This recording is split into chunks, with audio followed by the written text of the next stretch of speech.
Hello, everyone, and welcome. Thank you all so much for joining us today for this live stream event. My name is Alexia, and I am the program manager of the Microsoft Reactor Toronto. I will be sharing session resources with you in the chat.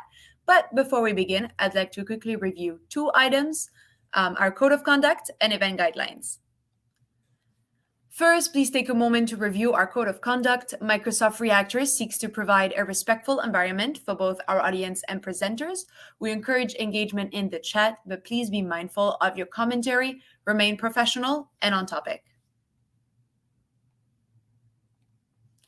And secondly, our event guidelines. The session is being recorded and will be available on demand through the Microsoft Reactor YouTube channel in about 24 to 48 hours.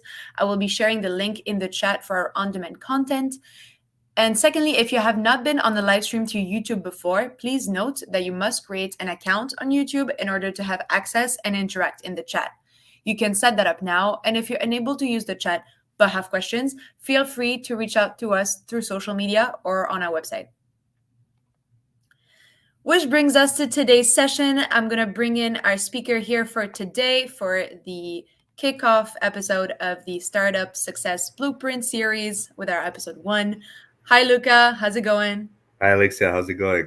Fantastic. We're very, very excited to start this series. Thank you so much for being here. And thank you for inviting me. Yeah, take it away. Amazing.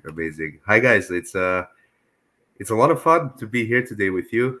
I know that some of you maybe have seen me in the past videos or the past episode that I had with Reactor. We talked before. I talked a little bit about AI in healthcare, and I talked about how to build your MVP. But today we will start a very special month. Every week I will start talking about a topic that it's related to startups, to startup building, and how to build a successful startup. The whole idea for it came after I met a friend of mine. He's a professor at UFT at University of Toronto. And I talked to him and I said, do you guys have any, he's a business professor, do you guys have any rule book how to build a startup? And his answer was actually no, because nobody knows how to build a startup, right?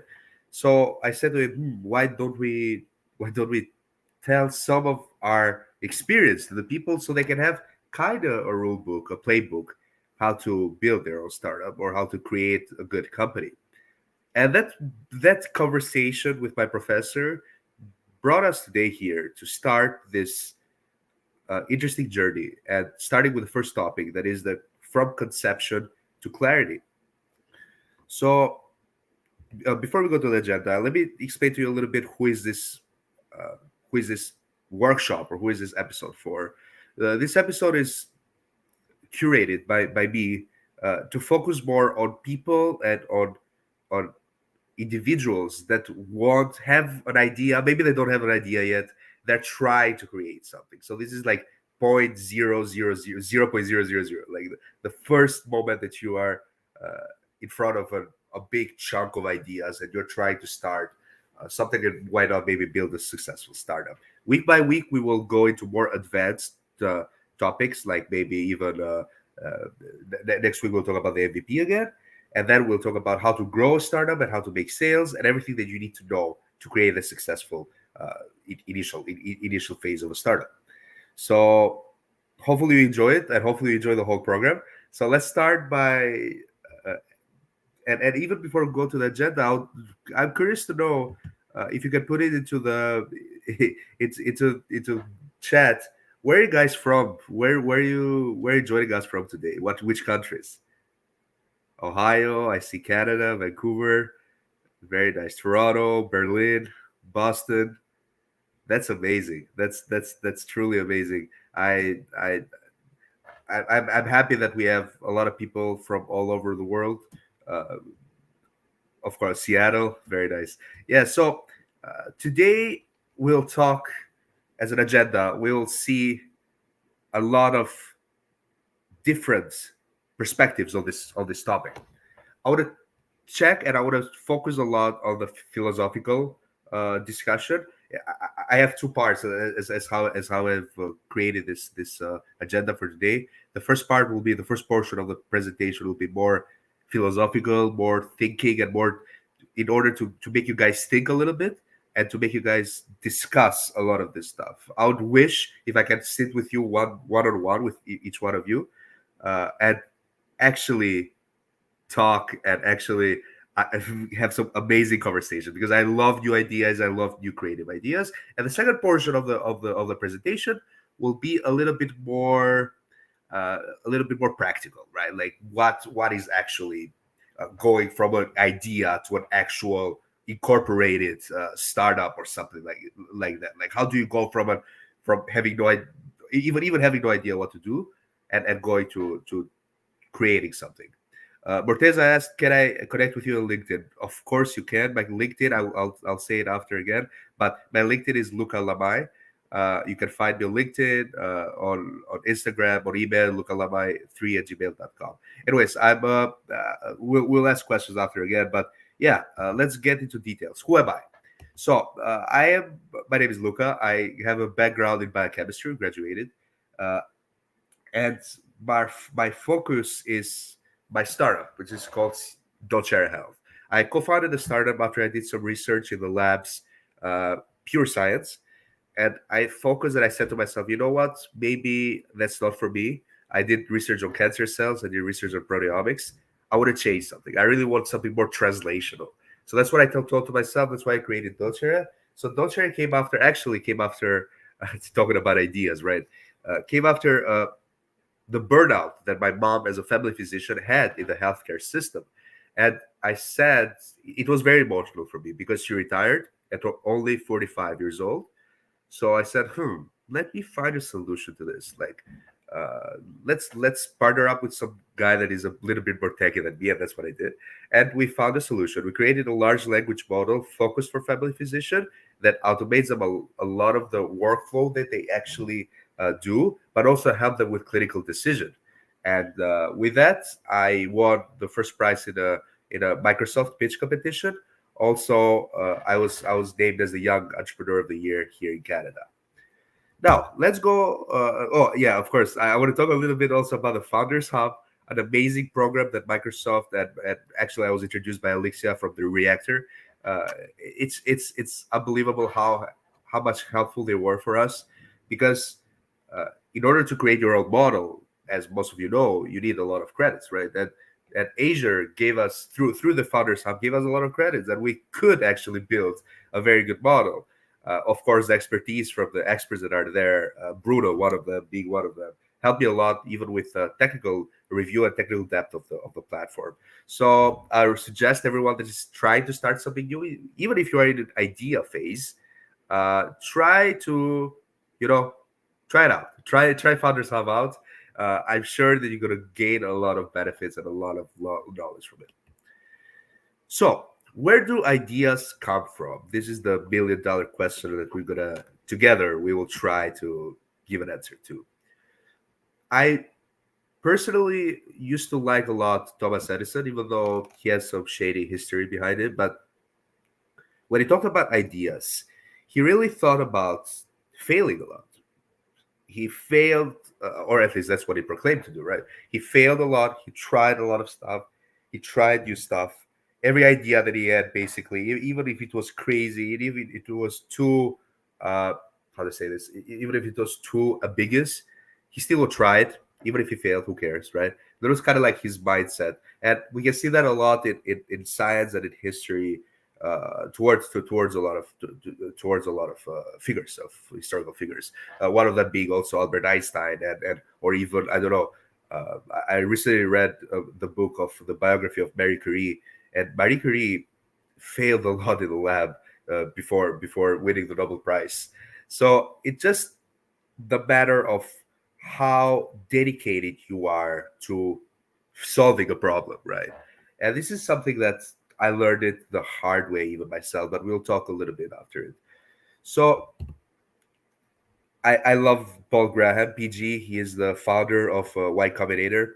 He has amazing essays, and I would actually suggest all of you guys to read some of them because he talks very philosophically about how to have a startup idea. And he's one of the most famous quotes and one of the most famous uh, things that he said to startups, which he invested, like Airbnb or Uber or Reddit. He said, when you have an idea for a startup, ask yourself, who wants it right now? Who wants this so much that they will use it even when it's a crappy version, one made by the two-person startup they've never heard of? If you can answer that, the idea is probably bad.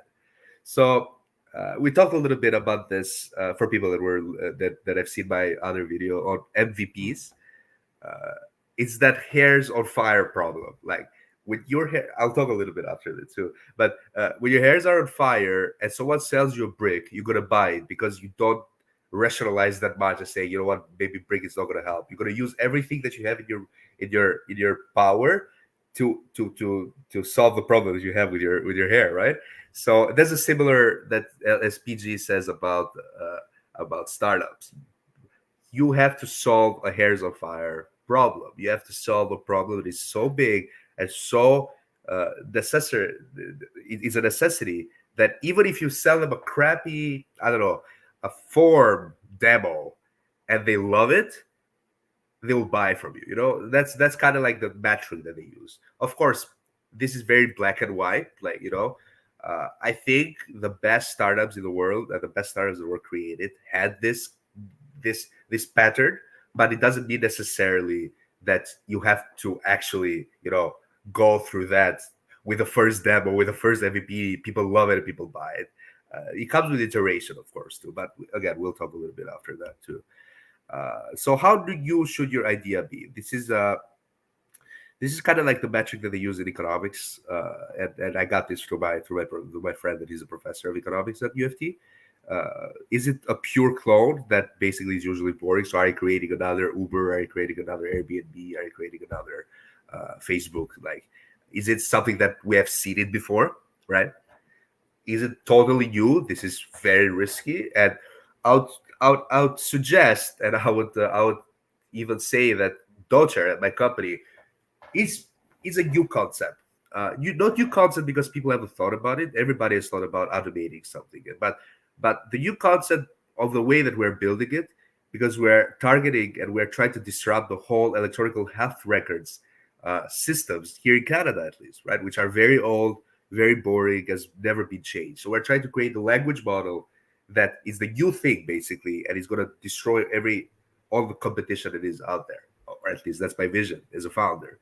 So, but it's very risky because who are we selling to? To doctors, physicians. Physicians are so hard to sell to, and when you create this or you bring up this new concept, they'll never buy. So this is kind of like an example of a very new, uh, which is very risky startup. But there's a there's something in the middle, which is the sweet spot usually, and that's where we're trying to go to, where it's something that maybe people, you don't need a lot of educational time or educational depth, as they call it in the startup world, uh, to teach people how to use a product. But then also, it's not something that is completely similar as something that is out there, right? So it's very new, and it's also the market is ready, the timing is ready for the business, right? That's very important. That's again, now we're going a little bit more into the philosophy of the idea. Uh, is your idea a mediocre idea, or what bucket is your idea in right now? So this is something that you have to talk to yourself about. Like most of the people and most of the founders that I know, it's they are in the not sure 25% of the founders. Like that's where they are at right now. Like, uh, could this possibly work?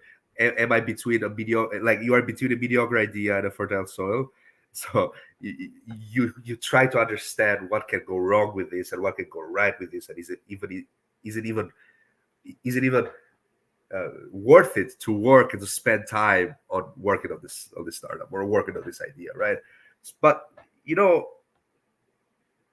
try to say to yourself every time that you are in this situation, try to say to yourself that you're not alone. Every founder, even I had dinner yesterday with a founder that just raised Series B, like a lot of money raised, and he's an established company. He already achieved that product market fit. Uh, he And he still says, Luca, sometimes I just feel like I'm not right. Sometimes I feel like my idea is not going to work, it's going to fail. So it's the usual imposter syndrome. Now, where do ideas come from? The scientific explanation, it comes from your actually from your unconscious mind, and this is a lot of psychiatrists, a lot of psychologists say.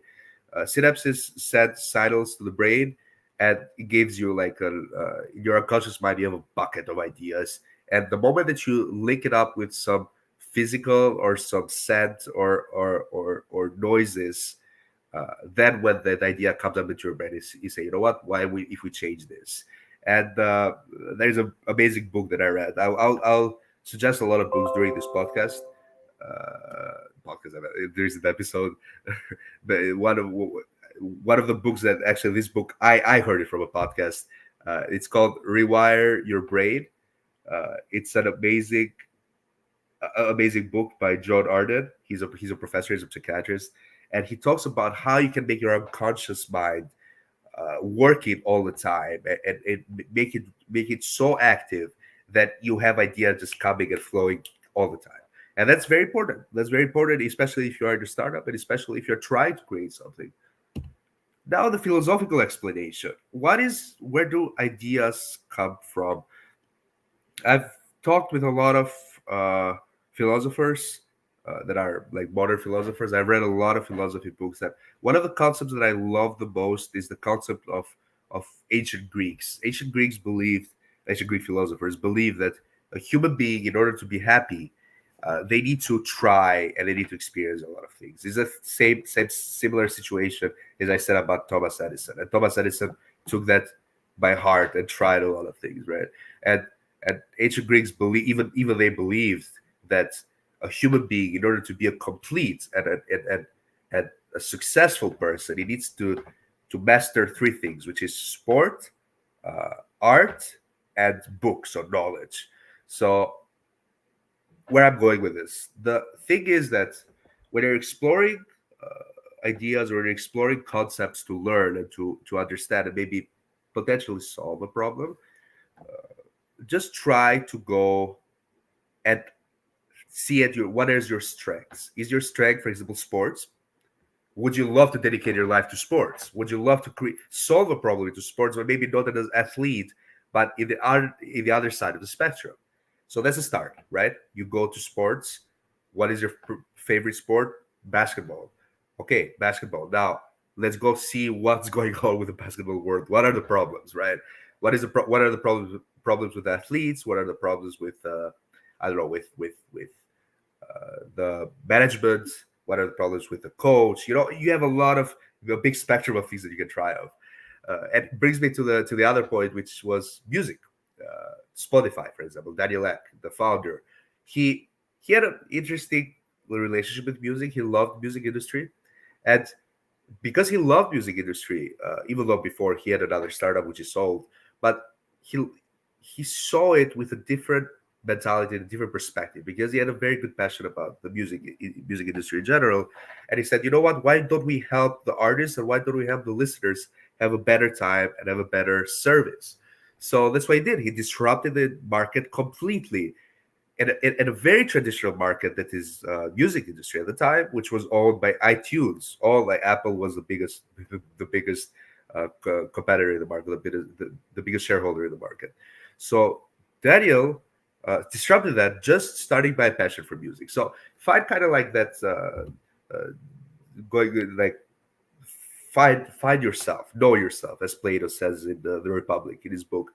The moment that you know yourself and you have put yourself into a different situation, you have tried stuff, you have read a lot of experience, you have read a lot of books. The moment that you know yourself very well, that's when you should start and go by finding ideas. I know that the way that I'm saying it right now, it's giving me a lot of giving me a lot of like different. I making it sound like it's very easy to do that. It's not easy, of course, but it's a necessity, even for you as a human being, right? To understand what do you like, what you don't like, what are your passions, and the brain after that can just The moment that you focus on your passions, it just moves quickly, it moves better. And going back to the book that I suggested, the rewire your brain, it's just so much easier for the brain to get rewired if you know what you love and you go for it, right? uh, Two other philosophers that talked about ideas were John Locke and René Descartes. Amazing philosophers. René Descartes was one of the biggest philosophers that made the distinction between soul and human body. And he says that ideas come actually from the soul; they don't come from the brain, as the science says. But of course, this is more philosophical. And uh, going back to the point that you should know what you love, like learn to understand what your soul and what your heart says to you. And this is the first initial step. I got introduced to this concept very recently. Actually, I was in a meeting with I have to give it to them, the Kensbridge Fellowship, amazing fellowship for people that are, especially the younger generation. Check it out. They were talking about the rational optimist, and they suggested this book by Matt Ridley. I read it, and it was pretty good actually, and that's why I'm suggesting it also to you guys today. You should try to become the rational optimist, because when you become a rational optimist, and you can see the metrics, there are rational pessimists, rational optimists, irrational pessimists, and irrational optimists. The worst from all of them is the rational pessimist, because you'll never do anything crazy, you'll never take risks because you're so rational in your negativity that you'll never try anything new. But when we talk about rational optimists, take calculated risks. I know you have heard this word a lot, but the way that they explain the calculated risk is actually, uh, even if you fail, who cares? Like, still you did something, still you learned some skills, and still you understood what you love and what you like, right? So try to be that. Change your your mindset into a more rational optimist. And this is a good. That's also a good quote about this by Thomas Friedman, who is an economist. He said, pessimists are usually right, but optimists change the world. So, try to be more optimistic, try to be more positive about different ideas, and try it out. The moment that you try it out, that's when you actually learn if it's going to fail or it's going to succeed or not. Another concept, you see, in my presentations, I always talk about concepts, because in every industry that you go through, even in tech, even in science, concepts are very important. Are actually everything, right? So, what this concept of the M-shaped person is a very, very interesting concept. Try to be, and when I say expert, it's not the expert like being the best in the world at this, but try to understand a lot of this, a lot of a lot of the concepts for the different industries. There'll be an I shape, like expert in one area, which is most probably, if you're an academic, that's where you go through. That was kind of like my journey with academia, if I'd follow. A T shape, don't be a T shape, which is expert in one area, but some kind of like knowledge in other areas. But try this perfection of being an M shape. Try to be a. I see a. Dimitrov talked about Nikola Tesla. Try to be the Nikola Tesla, right? Try to be that Da Vinci, or all these amazing people that we have in Earth. And don't say that is impossible, because I remember a quote from Steve Jobs that said, "The moment that you realize that people that change the world are not smarter than you, that's the moment when you actually have won, have succeeded, right?" So try to be that M shape when you are very knowledgeable. Again, maybe not the best in the world, but very knowledgeable and very a good expert in different industries and different areas, because that would open also your horizon in learning new stuff and trying new stuff, right? So as you see, I'm bringing different perspectives. This goes a little bit not in hand with the perspective of, what, you should follow your passion and you should look at your passion. I'm just giving you guys a lot of different perspectives and different mentalities, and then you can choose which one works for you best, right? A good example from the industry, I found this on Google actually. It's an I-shaped person is, for example, is a Microsoft CRM expert, paid search expert, and mobile analytics. A T-shaped person is a social manager and content marketer, but an M-shaped person is actually a product designer, but also coder. It's a big data person, but also expert in electronics, and also he's a musician but also an animator, right? So it's different. It's a multi-skill profile. That's where you are focusing on. Now we're going into more practical, in a practical level. We're leaving the philosophy and going to practical level. How many of you guys have heard about build space? Build space is a new concept, new startup that is started by Farza. He there, shout out to Farza. And it started in San Fran in SF, I think. And what they do basically is that for online for 3 months you just build something, and the goal is to it's a goal that you set to yourself. For example, if your goal is to have sales and have customers, that's what you have to achieve in the end of these 3 months. And it's more like a public building, so you have to show on Twitter every week the updates, or TikTok or Instagram or whatever, and you have to show to also the build space team that what progress have you made, right? I tried it out. It was amazing. I tried it out for a side hustle project that I was trying to do, and it was very good. But I didn't go through it because doTERRA became very serious at the time, so I had to focus there. But one of the best workshops that Farza actually did himself, he talked about his own experience when he co-founded the first startups when he was 14 years old. He sold his startup when he was 17, very young, right? And then after that, he sold another startup, I think. So he had an interesting life. And when he talked about ideas and which startups or what companies he should have built, what he did was he wrote different ideas on paper, like literally like this, put it into the floor, uh, try to mix it a little bit, like I don't know, 50, 60 ideas. Try to mix it, and take one of the ideas, and which one of the ideas you picked, you should build it. That was kind of like his philosophy and how he did it, right? He failed a lot of times. He failed like 10 projects basically, because they're not startups, they're projects. And he succeeded too. So I don't recommend it for everyone to do this, because maybe for some of you it's a waste of time. But you see, that's another perspective on how you can find ideas, how where you can go to actually work on different ideas, right? But I would really suggest to check Build Space, because it's a very good place for you to motivate yourself and to actually focus only on building for a couple of months.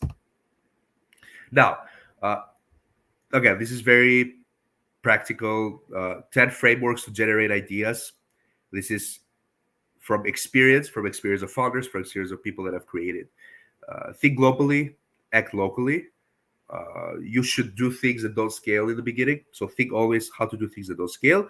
But the goal is always to have a big tab, a big total addressable market. We'll talk about this in the other episodes, but try to do things that don't scale first. Try to get your customers. Try to get the first.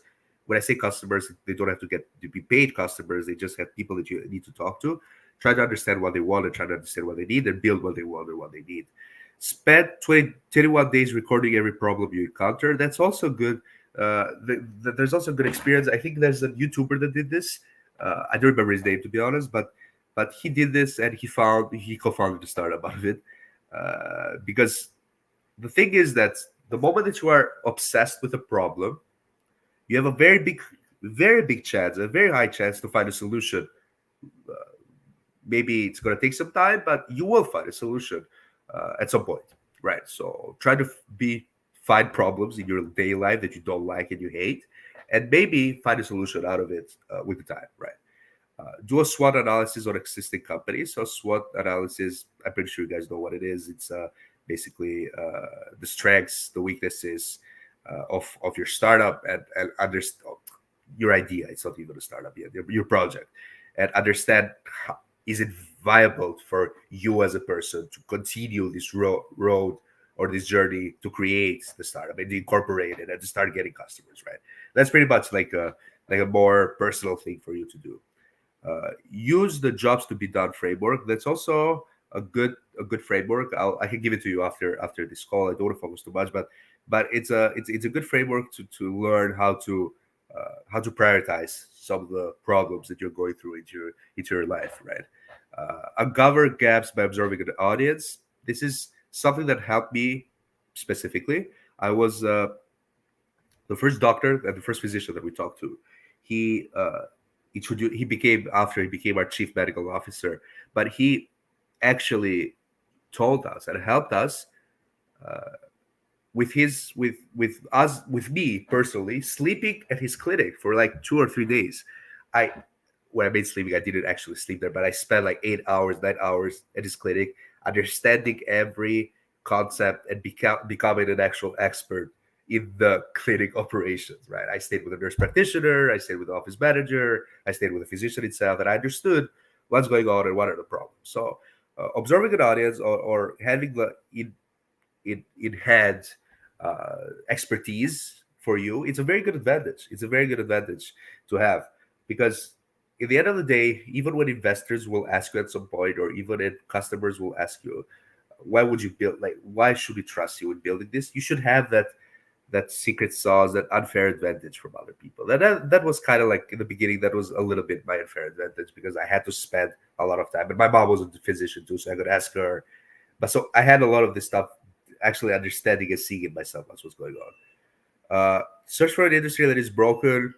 Again, uh, industry is very important.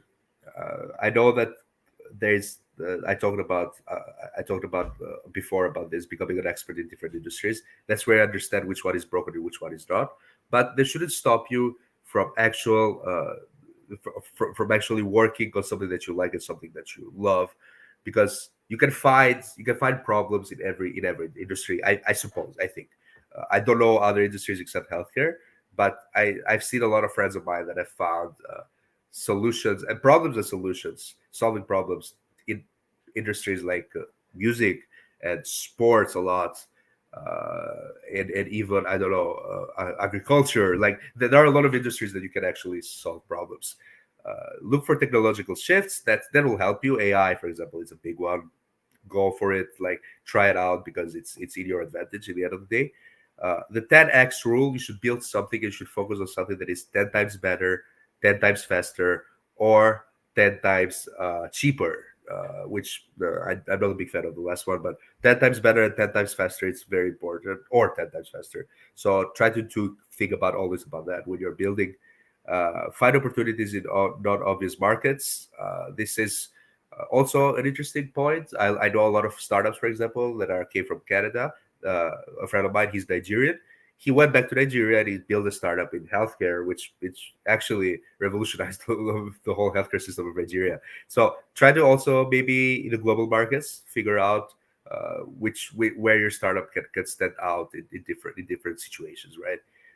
And the last one, that is the most important one: iteration as innovation. You always iterate. Never stop thinking that you'll stop iterating at some point. There are a lot of startups, we'll talk about it after, that iterated and maybe even reinvented themselves, right? So iteration is good. Maybe the first idea that you had sucked and it was bad, so you should iterate, you should change, right? Now, when you validate your idea, how do you go about it? Like, this is kind of like the rule book that I put out myself on this. Write down what the problem you want to solve, and what is your, like, kind of like your hypothesis, like in a science project. Validate the problem. Determine if this is a real problem for customers, the heads of fire problem that I told you about. Look for shortcomings in existing product services. Understand what goes wrong and what goes right with different products that are out there and different services, and how can you make it better. Or if someone tried to do it before you, where did they fail and what went wrong with them. Determine if your customers would be willing to pay to solve this problem. This is the next step. This steps comes after you do a very good validation, when you do a very good customer discovery. And then in the end, uh, try to build an MVP. We'll talk about MVP next time again, in more detail, in more deep technical understanding, or deep business understanding, especially. But try to build something small to show to these potential customers that would buy your product or your service. That's it, I want to talk a little bit about customer discovery. There's a good book. I always suggest this book in my presentations, the Bob Test. It's very small, 80 pages. It's like more like an article, not a book, actually. But it talks about how to do an actual good customer discovery process, because it's very important. The validation of your idea is very important. And he talks about how can he explain it in very simple words, so even your, I don't know, even your mom would understand what you're building and would actually agree with the problem that you're solving. So some things, some details from the book is that you should never become biased when you ask your customers or your potential customers or people that you're talking to. So you should never say things like, "Would you use, like in our case, would you use a language model for family physicians, or would you use a new platform that can automate it, can actually make your decisions better, and can actually bring some research into your day-to-day decisions?" That's not, that's bias. Like people are saying just yes just to be polite to you, but they actually don't care, and maybe they don't even want to hurt you. But when the moment comes that they're going to pay about the service, or they want, you want to charge them, they'll say, you know what, I don't really need this.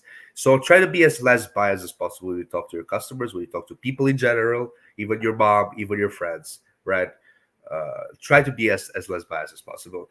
uh, there is a good platform which you can use for customer discovery and finding potential people and finding potential communities. It's called Lightster. I don't know if it's outside of US and Canada. I'm pretty sure it's in US. Uh, they are a company came out of DMZ here in Toronto. Amazing company. I didn't use it myself. A lot of friends of mine used it and they said very good words. But you can find, if you have trouble finding people, if you have trouble going outside and asking people, you can find this is a good start. It's a good start. Now, how do you do an actual customer discovery, right? Again, write down your business hypothesis. Is very different from business plan. I'm not a big fan of business plans. Try to do the business hypothesis. Like, what is your one sentence, basically, problem that you're trying to solve? Speak validation and speak to your target market and potential customers. As I said, go outside of your house. If you cannot go, use platforms like Leicester, and try emailing people, try to create forums, and every way that you can find some validation of your idea, right? That's very important. With better understanding of the customer's problems, test your idea to get a sense of attractiveness. So basically, what I mean by that is, when you get that first feedback and the first understanding of what's going on in those, in my case, for example, in someone's clinic, try to use that and build something very small, and then from that you can give it back to the same people, and they can try it out again, they can give you feedback, and that's how you build a very good product, a perfect product, right? And of course documenting is very important, because you should always see what goes on, and you should always be on top of the understanding of what goes on within the process of the customer discovery, because there might be times, and that happens a lot, and this is one of the problems that a lot of founders go through. There are times when you become biased even though you don't want to, but you just become biased. You just give, for example, when you're building, this is happens all the time, the software engineering bias is called. You build a feature and you give a lot, it makes it so beautiful, and the other feature you don't make it beautiful. So by nature, the customer is going to like a little bit better this beautiful feature that you built, but it doesn't mean that they need it, right? So the moment when it comes when they have to pay for this feature, they will not pay for the feature, right? So that's pretty much, you have to completely complete you have to try, because at some point you're going to become biased, but you have to completely try to avoid being biased in this kind of situations, because it's for your own, if it's for your own good. Like, you'll just waste time if you influence every decision that the customers make. Now, you want my opinion?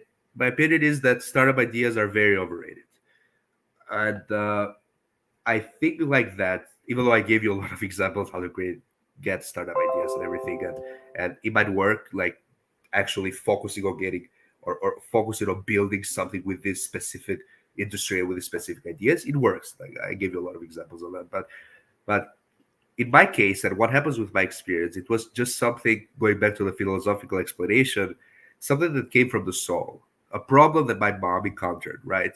Uh, it just, it's it's so emotional for me. I'm so passionate about it that I'll never stop thinking about it. I'll never stop giving up until it somehow fixes it. Right, the burnouts in physicians.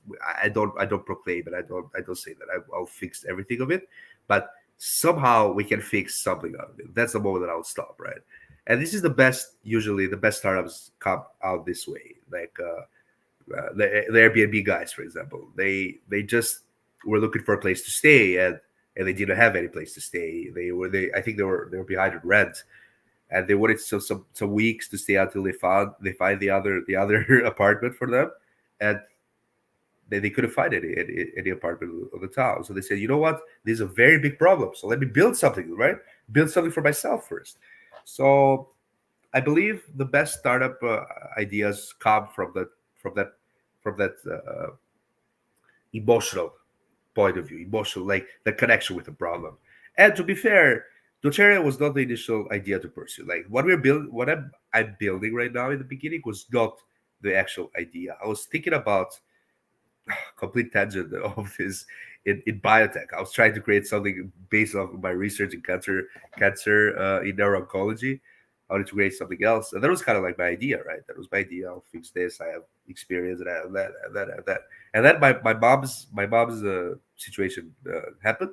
She retired, and I was like, okay, you know what? This is something that needs a solution. So I left what I was building, and I was trying, or I was not building it, but I was trying to think about building it, and I just immediately started working on doTERRA. And this is this is to tell you that even after I had doTERRA, even I started creating doTERRA, it changed so much. This was the beginning. We were a telemedicine company, so that's why we thought we will solve this problem by becoming a telemedicine company. And we changed, we iterated, right? And there are a lot of reasons why we iterated. We'll talk maybe next time, because next time we'll talk about MVPs. But it just we changed because startups changed, and ideas changed, and project changed, right? So they have a good quote from ancient Greece, from Heraclitus, that says the same river that you are swimming today is not going to be the same as you swim tomorrow. Everything flows, right? And even life flows. Like, you have different concepts, different ideas day to day. You change thoughts even, right? So yeah, I think you should never be too obsessed with focusing in one particular idea and then just working on that. That if that doesn't work out, I don't know, I'm not going to try it anymore. Everything will change. Everything needs to get iterated. Look at the big companies. Nintendo started as a, correct me if I'm wrong, but I think it was like a card. They were selling card games, and it was, when I read about it, I was like, wow, that's shocking, actually. Japan, right? They were selling card games in Japan, and then they completely changed to a video game company, a video game console company. Needed Nintendo Switch. They build a lot of customer products right now, but like, it's so insane that their initial idea was so different from what they are today. Netflix was an email renting DVD. So you basically rented DVD in the beginning, and this is an actual photo of the DVD that they the one of the, in 2005, I think it was sent this email, this mail, sorry, not email, mail, with Coach Carter, the movie, and people rented it out. Well, today it's a streaming platform. It's so different because, again, thoughts change, people change, everything flows, industry changes itself, right? You have to keep up with the industry. So don't be too obsessed with your initial idea. That's kind of like my point. Western Union was a telegram company. They were sending telegrams door to door. They became a money transfer service today, right? You can just send money through Western Union. It changes completely, right? They reinvented themselves. The most important portion of your idea validation and actually going to that clarity of what you want to build, it's getting feedback and launching quickly. This is the, again, Y Combinator, very famous quote. And Michael Siebel, he's the godfather of this, along with Paul Graham. Try to get feedback, and try to get unbiased feedback, and launching quickly. Launching a couple of times is very important, and try to find a solution to this problem, to this hairs on fire problem. If you are there, if your solution that you're building is a solution to a hairs on fire problem, you know what? Most of the things that the journey of the startup is going to be so much better and so much easier. So Please connect with me on email, on LinkedIn, on all the social media platforms that you want to.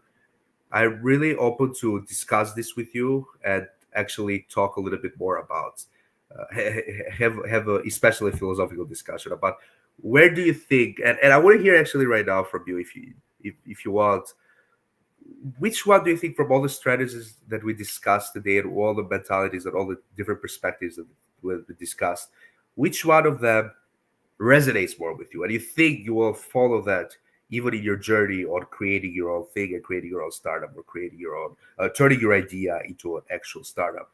If you don't want to send it on the chat, please let me know. You can send it to me on email, you can send it to me on LinkedIn, and if you have any questions about startup building, or if you have any questions about I don't know, like uh, investments too, because we'll talk about it also after in our episodes. Please reach out to me right now. I sometimes I even angel invest in startups. So yeah, thank you so much for listening to me, and please let's make the ideas happen. The more ideas that we have, the more action that we take. That's when we actually can benefit to the world, and we can actually change the world. Be the optimistic, be the rational optimist. So thank you so much. I'm open now to questions. If you guys have any questions, thank you, Jack. No problem, no problem. But it's a pleasure. Please reach out to me if you have any questions. I'm open. Also, you, Plomilian, if you have any questions, please reach out to me.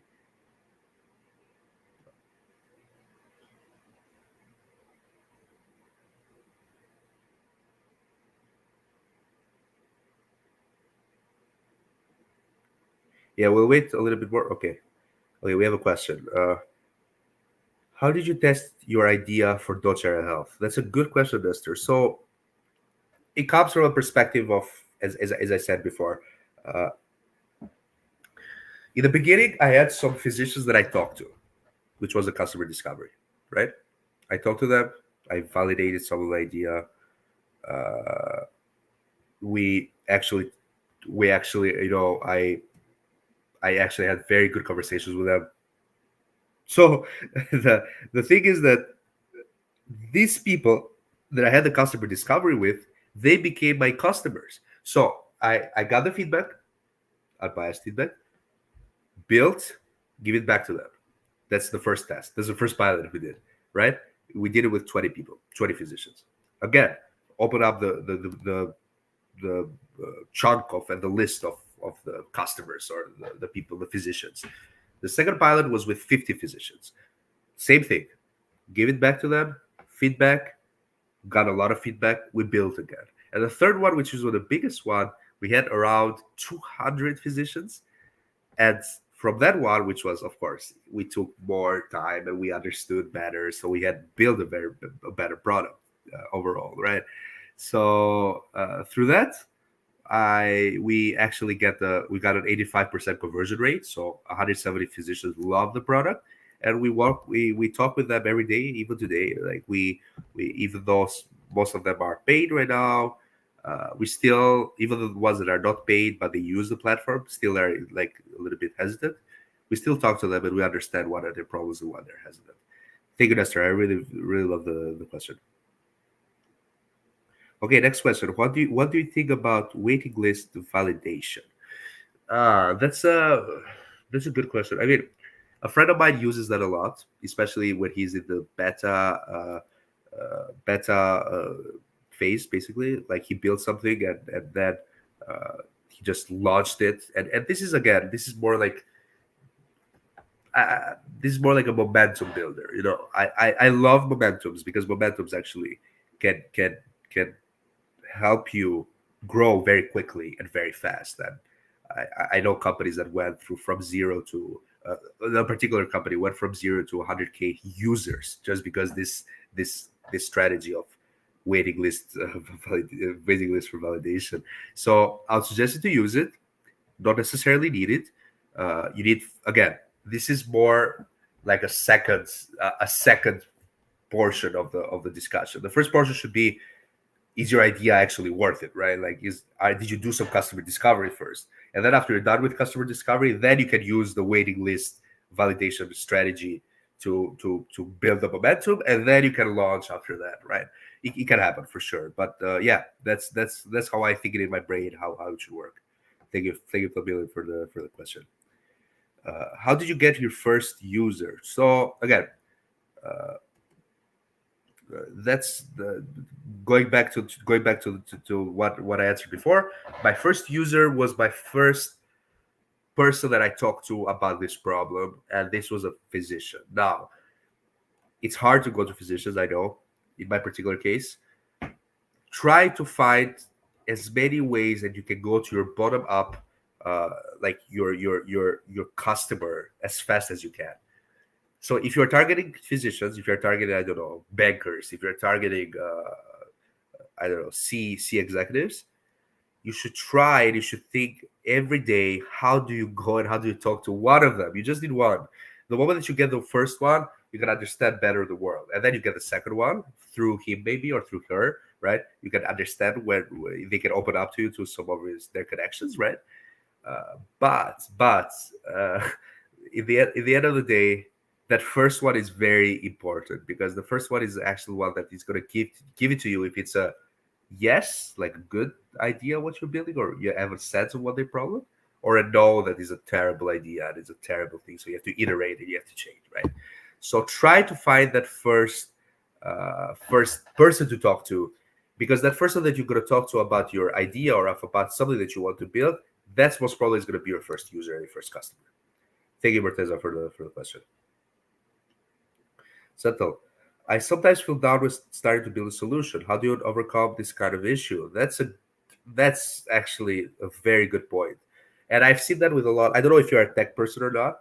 I've seen that with a lot of tech people. Tech people, oh my god, they build like seven things and they just don't go through it at all. Sometimes, it happens. It happens, and this comes more with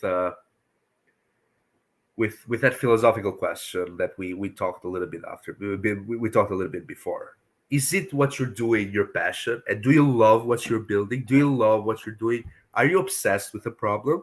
Because I doubt if you are really obsessed with a problem and if you really love what you're doing, you'll be ever uh, tired on solving this problem, right? I doubt it. Maybe it happens, but I doubt it. Sometimes you'll get tired, and sometimes maybe you don't have the finances to build it, right? And that's happened, and that's okay. But in order to overcome this kind of issue, you have to go back to yourself and understand yourself and talk to yourself and say, you know what, Sethel, or you know what, Luca, do you love what you're building? Do you like what you're building? Do you think this what you're building is actual something that you would follow and something that you would continue doing it for rest of your life if it's needed to? That's the question that you should ask before you build a solution. Uh, and then from that you can find different, as I said, different solutions to this problem, right? If you're obsessed with a problem, that's half of the job done. But you actually have to be obsessed. You have to be true to yourself. Are you obsessed, and do you love this problem? So yeah, thank you so much. I would love to have this discussion even online if you're open to. I have a lot of thoughts about this, but yeah, thank you, Senthil. Plumillion again. Plumillion, do you think it's actual possible to sell your idea before start developing it? I think so. I think I've seen it. I've seen it happen. I had this friend of mine that created a fintech play. He had 10 sales before he actually started building it, which is crazy. It's crazy. And he had just a Google form before he built it. Another guy that I know that built a Lego tech company with his girlfriend. Uh, they're both lawyers. They sold three customers. They raised before developing anything, right? So it can happen. It can happen. It happens only the moments when you have that hairs on fire solution. When it's so bad the problem that you're solving that actual people are not waiting anymore; they're just buying what you're giving to them, right? It's hard, but it can happen. Yeah, very good question. What is the certain difficulties for starting a health service platform? Oh, wow. It's a lot of problems. I mean, I don't want to stay too much on it because we have a lot of questions. But barriers, doctors don't want to pay. Hospitals don't want to pay, so it's a lot of problems. Like if you go through it, you're never gonna end. But you know, the main thing is if you start doing it, most probably going to be successful if you actually believe in the problem. You'll find ways behind it, but the problems are enormous, and this is this is the same for a lot of traditional industries like finance or legal industry. There are a lot of industries that are very traditional, so you have to break some barriers. Yes, the next question: how to figure out which kind of solution will find its champions to justify product purchase. This should come from the customer discovery. This should come from the market validation. This should come from actual asking the people, right? And this is a tough discussion to have. Like it's hard to ask people, like, you know what, would you buy my solution? It's hard to do that, of course, but it's needed. It's needed, and you should understand that from the way that they talk to you. If they talk to you, they're saying that, you know what, this problem that you're talking about, it's not really a big problem for me. They'll never pay about it. But if they say, you know what, this problem is so big, and I'm suffering from it, and I'm losing money, and I'm losing time, and I'm doing this and I'm doing that, most probably they'll buy it, right? So it's as simple as that. It's not simple, but like the concept behind it is simple, but the actual do it, it's pretty hard. But that's pretty much how you can figure it out, and it should come again. Don't get obsessed. Even if someone says no to you and doesn't like it, it doesn't mean that that's end of it. Maybe try different customer target. Try, like, if you are targeting family physicians, maybe try to target cardiologists, for example, because they might need this solution better, or this they suffer from this problem more than the family physicians. Thank you for the question. Do we have any community to collaborate on the latest ideas? Ooh, that's a I really don't know. I don't know where you live. Like in Toronto, there are a lot of communities. Microsoft Reactor being one of them, right? And Y Combinator has a very good community. It's called the co-founding match, where you find co-founders. That's a good one. There are some, but I don't actually know, to be honest with you. It depends where you live. Microsoft Reactor is a very good one. So even Founders Hub is a very good one. So just ask people at Founders Hub, and most probably they'll connect you with people that you need to talk to. So thank you for the question. How did you find and build your team? This is the good question about uh, the good answer in this is I found someone that is so obsessed with the problem the same as me. His name is Ervis. He's my co-founder, and I was lucky because he's also a tech person, right? The team is a little bit more hard to find. I guess it's hard to find people that you trust and people that you want to build, right? But if it comes from an emotional perspective, if it comes from your friends, and Ervis was my friend for a long time, so I just told him, hey, you know what? I have this problem in my life right now, which my mom burned out. How do you think we should do something about it? And he said, yeah, we should actually do something about it, because even me, I had this problem, blah blah blah, etc etc, right? So it's hard to find a partner that believes the same as you believe, but it's not impossible. You should always go and check it out and look for yourself and get, like, it's like somehow it's like a marriage, like the values have to align. So you have to find the person that is actually the same values as you. Thank you, Morteza. Thank you for the question. Okay, we have the two last questions, and I'll answer them very quickly. How to differentiate users who would like to have it and who would like to pay for it? How to put questions across in a poll so that answers are valid? Okay, read the Bob test. The Bob test is a very good book to answer actually your question. If you need more details, ask me on email or ask me on LinkedIn, and I'll be happy to help you with some of the stuff. But the Bob test will answer a lot of your questions. So read it. It's 80 pages only. Both the questions will be asked by that. Thank you, Dimitro, for your question. Connie asks, what are some ways to figure out the business model for a platform business? Which users on the platform should pay for the service? Is there a book resource for ideas or approaches? Business model is very important, but it depends what kind of stage of your project or of your startup you are right now. If you are in the early stage, you're a very early stage, I don't think it's your biggest problem right now. Business model comes naturally. You will find a way. You will create something out of the blue if you are the founder.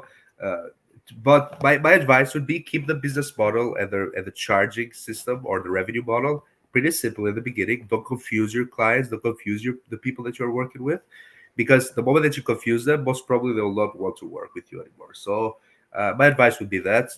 And then books. I don't know any books about business models, to be honest, about how to charge platform businesses. The biggest example and the biggest advice that I got from a friend of mine who charged around $30,000 for his service. He was charging around $5,000 in the beginning, and his mentor at Y Combinator told him, "You know what? You should charge $50,000. Either you're going to charge $50,000, or you're going to be out of the program, out of the mentorship application." And he was like, "You know what? Okay, I'll try. I'll do it." So he asked the client. He said, "You know what? We want to charge you $50,000 right now because we brought up some new features." And the clients were like, $50,000 is a lot. Can we try 30,000? See? So they went from 3,000 to 30,000 just by asking, right? In the beginning, it's very crappy. It's not like a established company. So you can actually ask people to help you and ask people to even how much they want to charge them. So that's the only advice that I have for you. So yeah, thank you, Connie, for the question. Thank you, everyone, for the question. Thank you for listening to me today. I'll see you all next week about how to build your MVP and how to make that MVP very successful. Thank you so much.